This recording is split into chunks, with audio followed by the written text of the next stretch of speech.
कान बने बोले कोई लरिया कहना बनवा मोर बोलवे हो।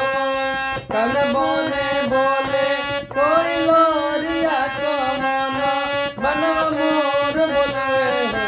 हे मैया मोर कहना बनवा बोलवे सहरे सातो सातो बहिना रत साजेली।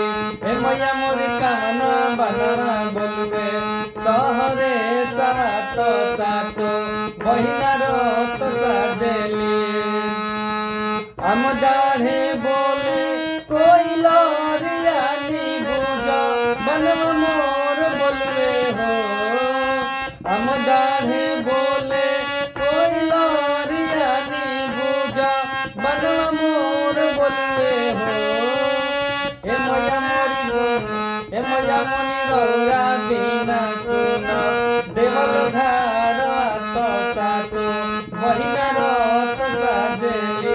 हे मैया मोरी रौरा बिना सुन देवल घरवा तो सातो बहिना रत साजेली।